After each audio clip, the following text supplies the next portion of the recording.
Olá, meus amigos, um dia de muita paz para todos nós.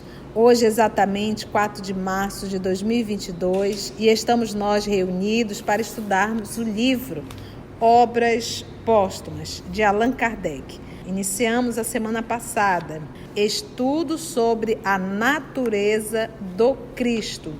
Nós estamos no item 1, fontes das provas sobre a natureza do Cristo. E vamos iniciar fazendo a nossa prece de gratidão.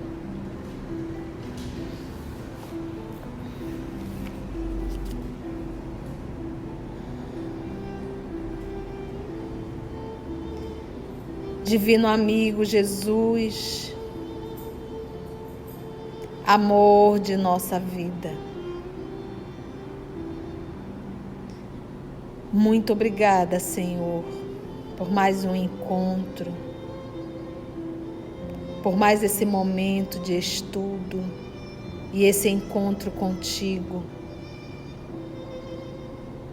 É uma dádiva podermos estarmos reunidos em Teu nome para estudarmos a obra espírita. É um momento de repouso e é um momento em que recarregamos a nossa bateria de uma forma simbólica, Senhor. Recarregamos para a luta diária, para a convivência, que tantas vezes é um grande desafio.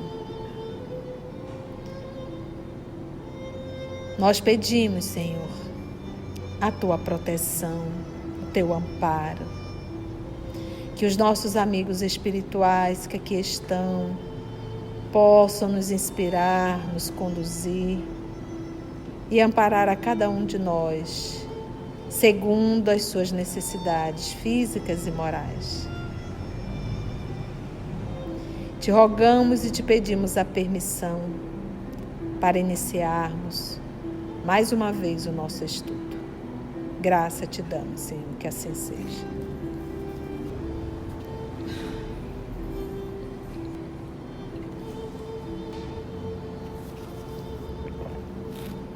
Vamos lá?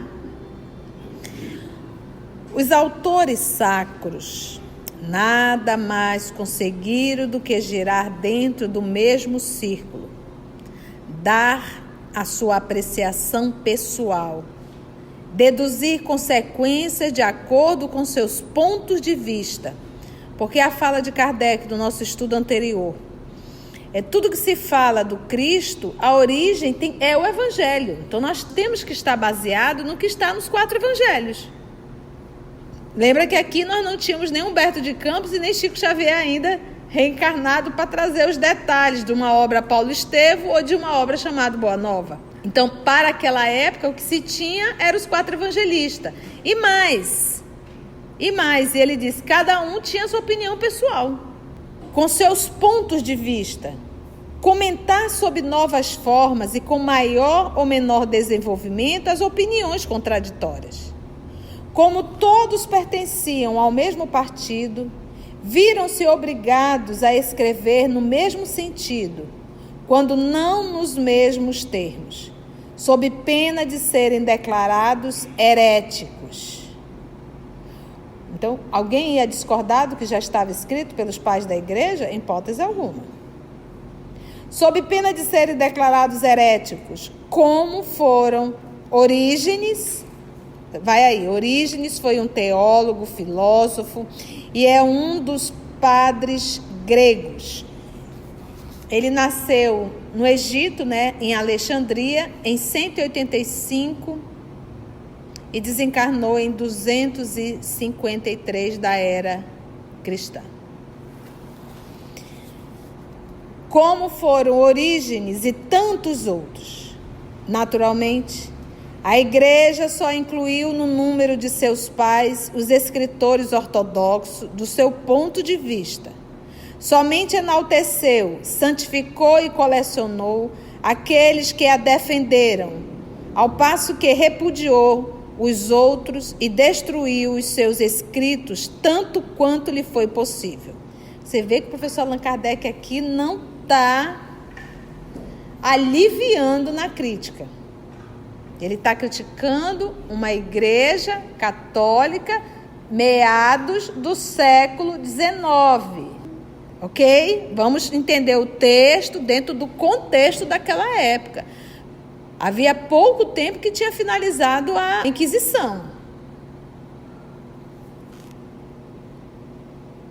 Assim, o acordo dos pais da igreja nada exprime de concludente, visto que formam uma unanimidade arranjada a dedo.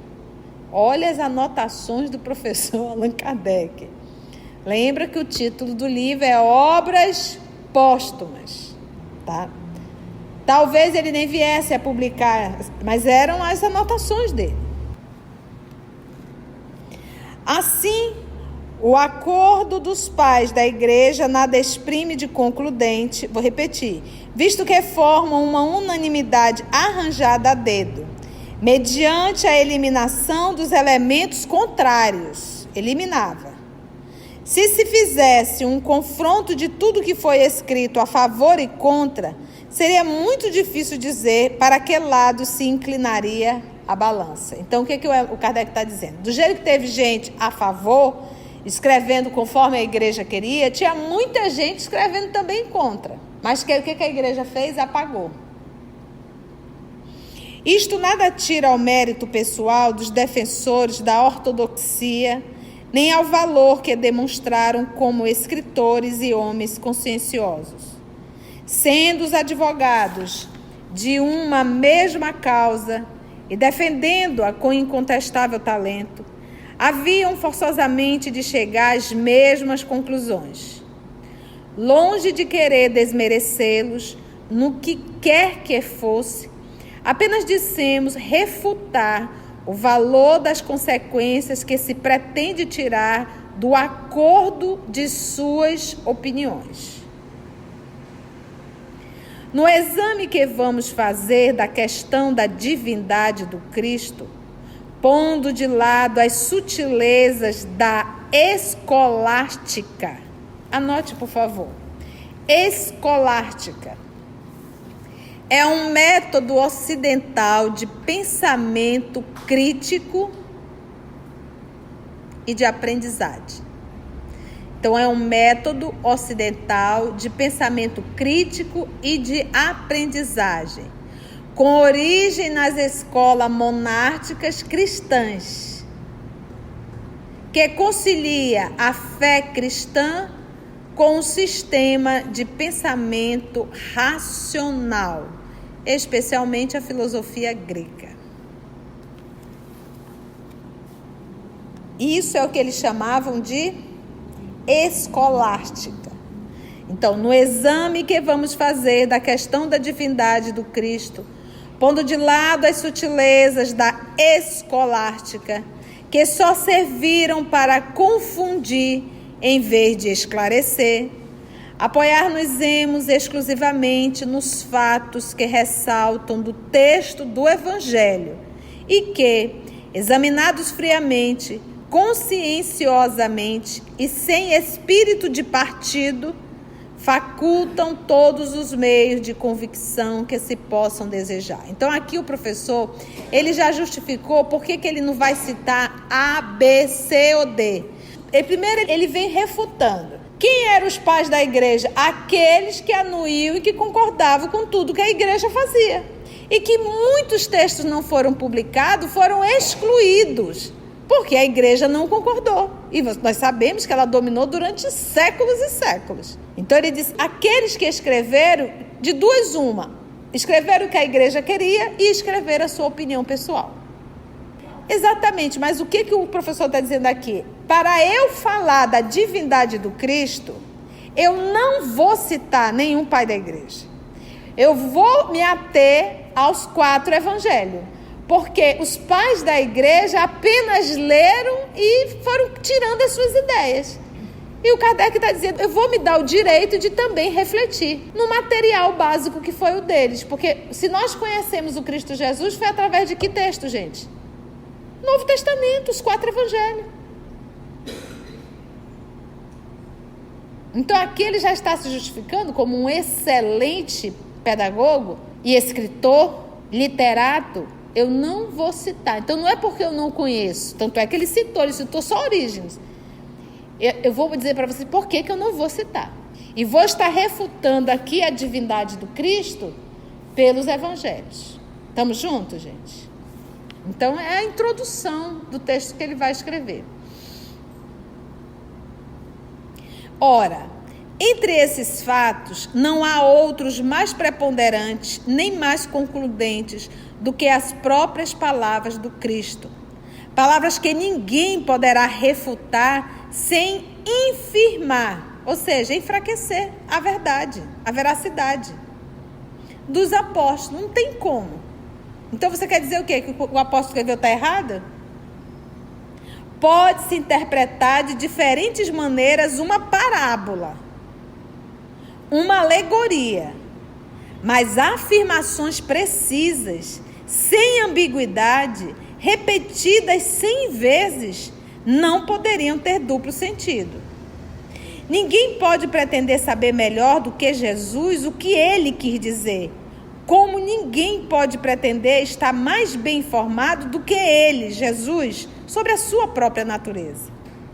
Desde que ele, Jesus, comenta suas palavras e as explica para evitar todo equívoco, é ele, Jesus, que devemos recorrer, a menos que lhe neguemos a superioridade que lhe é atribuída e nos coloquemos acima da sua própria inteligência.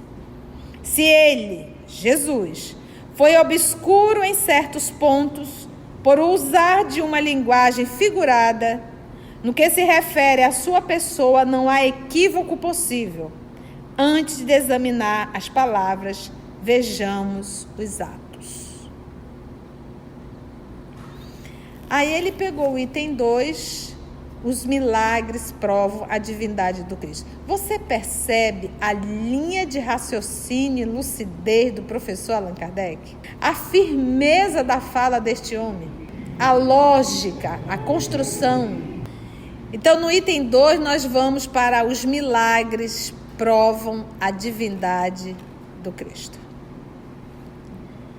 Segundo a Igreja, a divindade do Cristo está afirmada principalmente pelos milagres que testemunham um poder sobrenatural.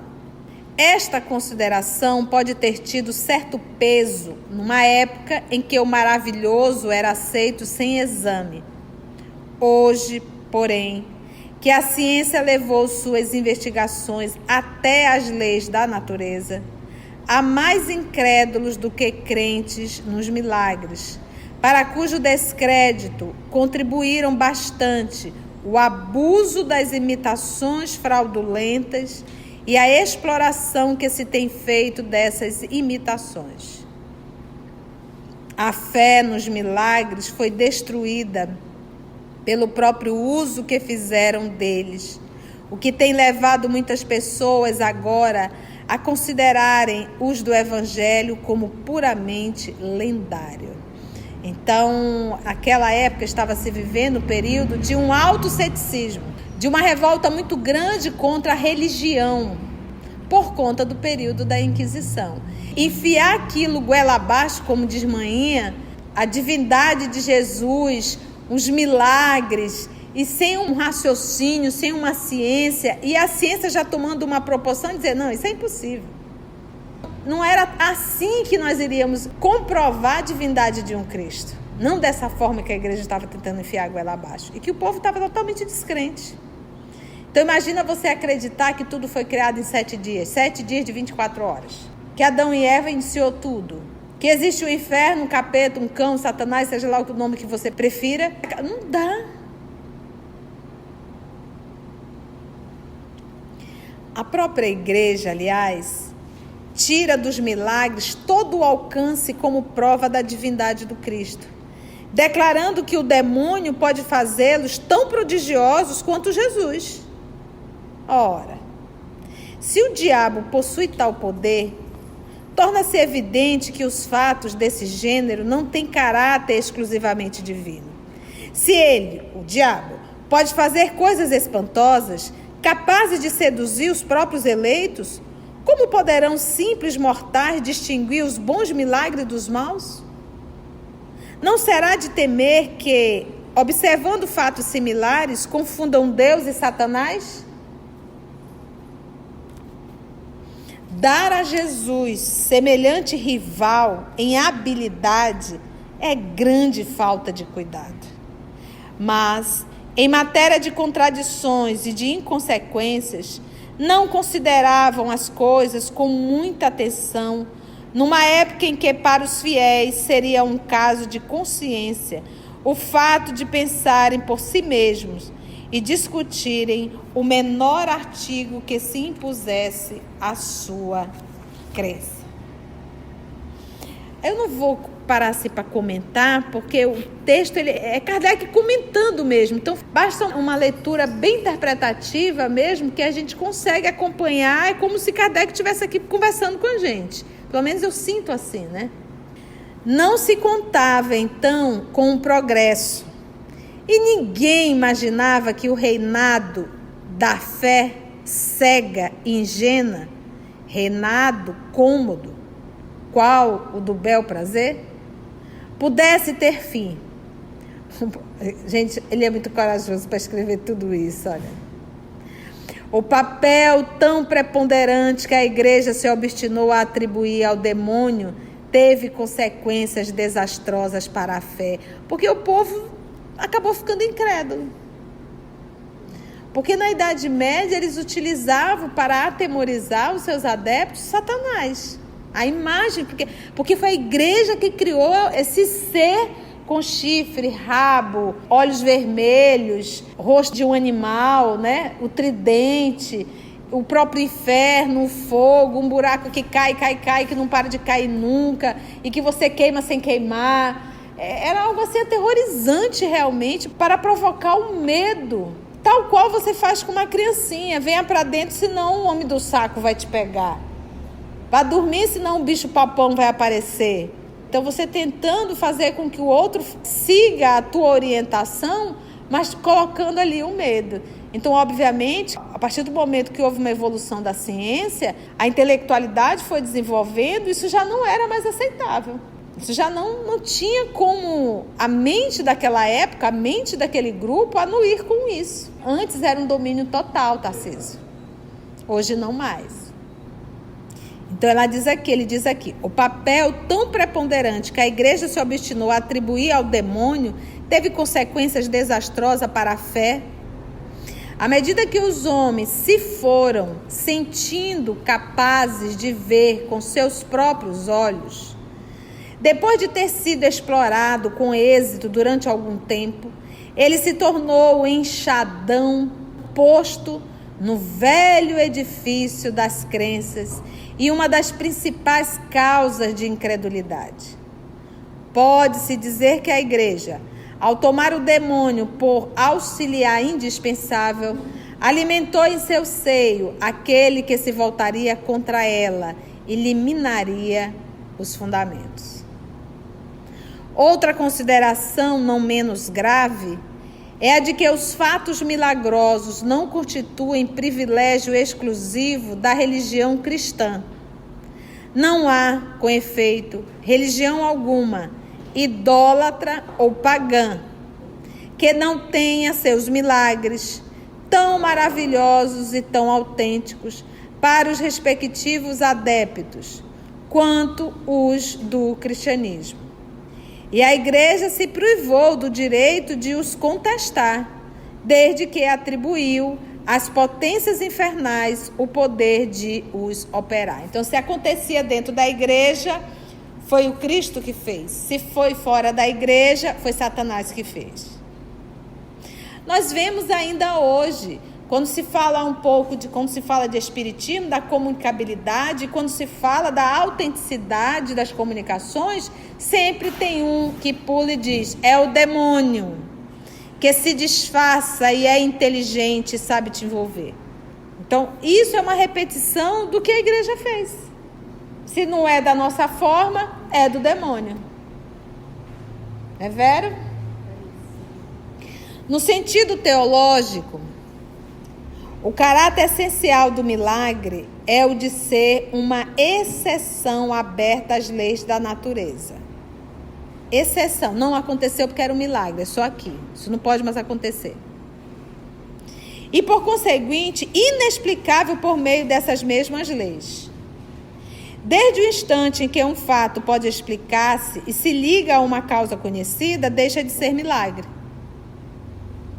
E o que o professor Allan Kardec fez? Basta a gente ter estudado o livro A Gênese, que lá tem um capítulo que fala dos milagres, e Kardec vem explicando cientificamente.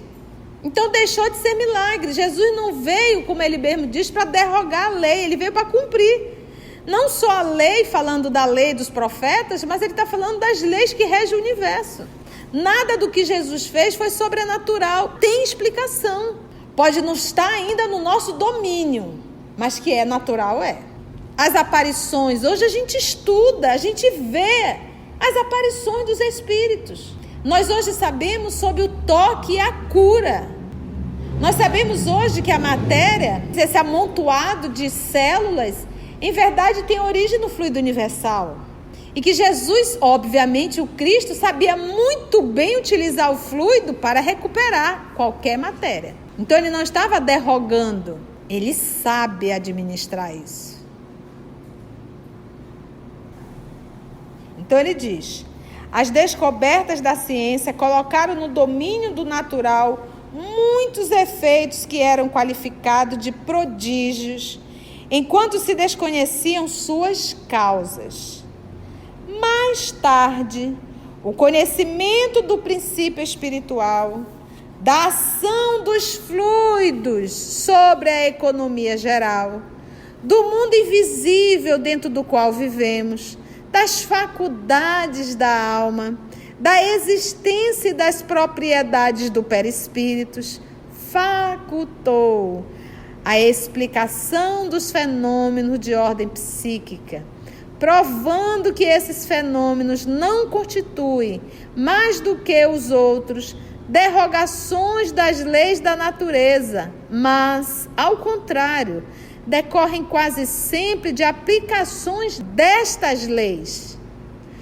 Todos os efeitos do magnetismo, do sonambulismo, do êxtase, da dupla vista, do hipnotismo, da catalepsia, da anestesia, da transmissão do pensamento, a presciência, que é prever o futuro, as curas instantâneas, as possessões, as obsessões, as aparições e transfigurações e etc., que constituem a quase totalidade dos milagres do Evangelho, pertencem àquela categoria de fenômenos.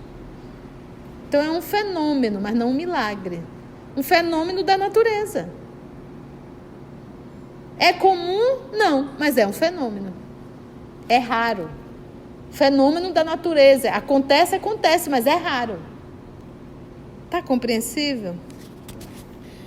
Sabe-se agora que tais efeitos resultam de aptidões e disposições fisiológicas especiais, que se têm produzido em todos os tempos, no seio de todos os povos, e que foram considerados sobrenaturais pela mesma razão que todos aqueles cuja causa não se percebia.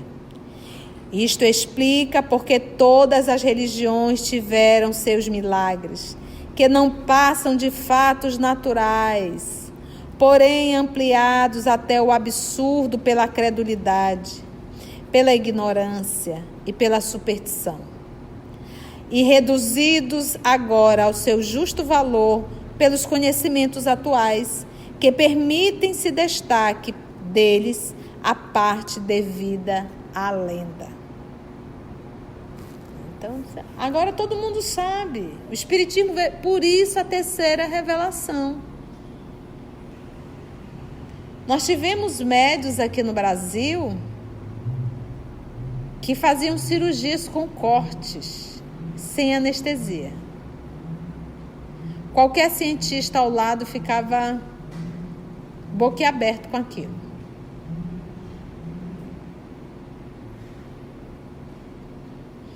Então hoje nós já estudamos as materializações, as aparições. Quantas lições já estudadas e que a gente vê isso hoje acontecendo, mas a gente sabe explicar o que é, o fenômeno que é. A possibilidade da maioria dos fatos que o Evangelho cita como operados por Jesus se acha hoje completamente demonstrado pelo magnetismo e pelo espiritismo, como fenômenos naturais, visto que eles se produzem sob os nossos olhos, quer espontaneamente, quer quando provocados. Nada há de anormal em que Jesus possuísse faculdades idênticas às dos nossos magnetizadores, curadores, sonâmbulos, videntes, médios, etc. Ora, desde que essas mesmas faculdades se encontram, em diferentes graus, numa multidão de indivíduos que nada têm de divino, até em heréticos e idólatras, elas não implicam, de maneira alguma, a existência de uma natureza sobre-humana.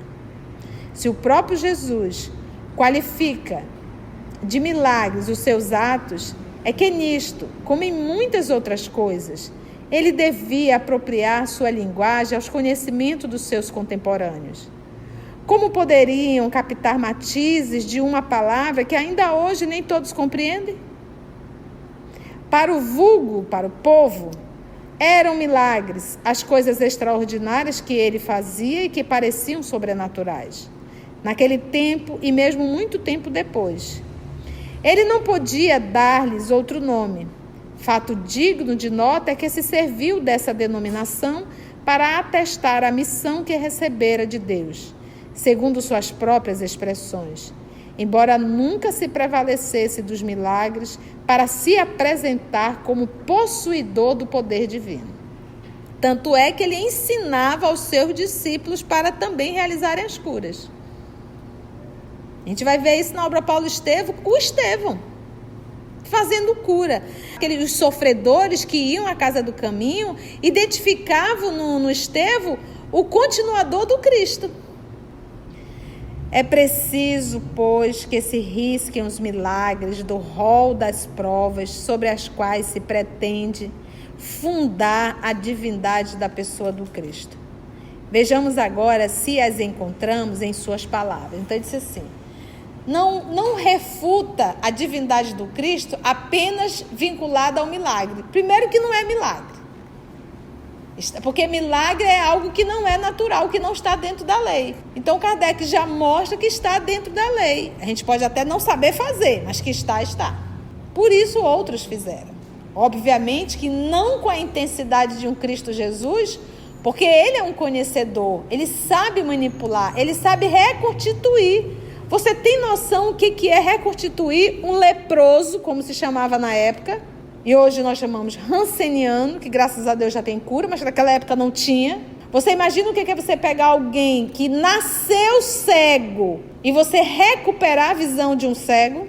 Ou alguém que está no processo de catalepsia, morte aparente, e você trazer essa pessoa à lucidez novamente?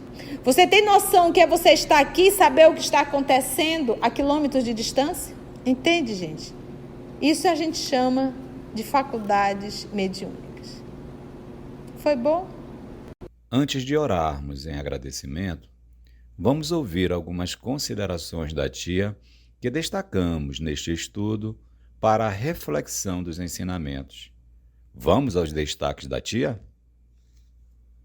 Tudo que se fala do Cristo, a origem é o Evangelho. Então nós temos que estar baseado no que está nos 4 Evangelhos. E o Kardec está dizendo, como um excelente pedagogo e escritor, literato, eu não vou citar. Então não é porque eu não conheço. Eu vou dizer para vocês por que eu não vou citar. E vou estar refutando aqui a divindade do Cristo pelos Evangelhos.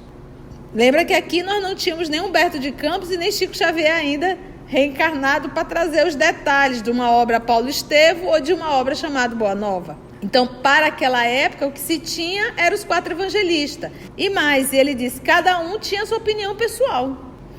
Então, alguém ia discordar do que já estava escrito pelos pais da igreja? Em hipótese alguma. Você vê que o professor Allan Kardec aqui não está aliviando na crítica. Ele está criticando uma igreja católica meados do século XIX, ok? Vamos entender o texto dentro do contexto daquela época. Havia pouco tempo que tinha finalizado a Inquisição. Lembra que o título do livro é Obras Póstumas. Talvez ele nem viesse a publicar, mas eram as anotações dele. Do jeito que teve gente a favor, escrevendo conforme a igreja queria, tinha muita gente escrevendo também contra. Mas o que a igreja fez? Apagou. Então aqui o professor, ele já justificou por que ele não vai citar A, B, C ou D. Primeiro ele vem refutando. Quem eram os pais da igreja? Aqueles que anuíam e que concordavam com tudo que a igreja fazia. E que muitos textos não foram publicados, foram excluídos, porque a igreja não concordou. E nós sabemos que ela dominou durante séculos e séculos. Então ele diz, aqueles que escreveram, de duas uma, escreveram o que a igreja queria e escreveram a sua opinião pessoal. O que o professor está dizendo aqui? Para eu falar da divindade do Cristo, eu não vou citar nenhum pai da igreja. Eu vou me ater aos 4 evangelhos. Porque os pais da igreja apenas leram e foram tirando as suas ideias. Naquela época estava se vivendo um período de um alto ceticismo, de uma revolta muito grande contra a religião, por conta do período da Inquisição. E a ciência já tomando uma proporção de dizer, não, isso é impossível. Não era assim que nós iríamos comprovar a divindade de um Cristo. Não dessa forma que a igreja estava tentando enfiar a goela abaixo. E que o povo estava totalmente descrente. Então imagina você acreditar que tudo foi criado em 7 dias, 7 dias de 24 horas. Que Adão e Eva iniciou tudo. Que existe um inferno, um capeta, um cão, um satanás, seja lá o nome que você prefira. Não dá. Porque na Idade Média eles utilizavam para atemorizar os seus adeptos Satanás. Porque foi a igreja que criou esse ser com chifre, rabo, olhos vermelhos, rosto de um animal, né? O tridente, o próprio inferno, o fogo, um buraco que cai, que não para de cair nunca, e que você queima sem queimar. Era algo assim aterrorizante realmente, para provocar o medo, tal qual você faz com uma criancinha. Então você tentando fazer com que o outro siga a tua orientação, mas colocando ali o medo. Então, obviamente, a partir do momento que houve uma evolução da ciência, a intelectualidade foi desenvolvendo, isso já não era mais aceitável. Isso já não tinha como a mente daquela época, a mente daquele grupo, anuir com isso. Antes era um domínio total, hoje não mais. Nós vemos ainda hoje, quando se fala de espiritismo, da comunicabilidade, quando se fala da autenticidade das comunicações, sempre tem um que pula e diz, é o demônio, que se disfarça e é inteligente e sabe te envolver. Então, isso é uma repetição do que a igreja fez. Se não é da nossa forma, é do demônio. Basta a gente ter estudado o livro A Gênese, que lá tem um capítulo que fala dos milagres, e Kardec vem explicando cientificamente. Então deixou de ser milagre. Jesus não veio, como ele mesmo diz, para derrogar a lei, ele veio para cumprir. Não só a lei, falando da lei dos profetas, mas ele está falando das leis que regem o universo. Nada do que Jesus fez foi sobrenatural, tem explicação. Pode não estar ainda no nosso domínio, mas que é natural, é. As aparições, hoje a gente estuda, a gente vê as aparições dos espíritos. Nós hoje sabemos sobre o toque e a cura. Nós sabemos hoje que a matéria, esse amontoado de células, em verdade tem origem no fluido universal. E que Jesus, obviamente, o Cristo, sabia muito bem utilizar o fluido para recuperar qualquer matéria. Então ele não estava derrogando. Ele sabe administrar isso. Você percebe a linha de raciocínio e lucidez do professor Allan Kardec? A firmeza da fala deste homem? A lógica, a construção. Gente, ele é muito corajoso para escrever tudo isso, olha. Está compreensível? Assim, concluindo o nosso estudo de hoje, e agradecendo o nosso Mestre Jesus por mais este momento de aprendizado, vamos orar? Então agradecemos a Deus, nosso Pai, a Jesus, o amor de nossa vida e a espiritualidade amiga aqui presente por mais esse momento de reflexão e estudo. E até o nosso próximo encontro, se Deus assim nos permitir.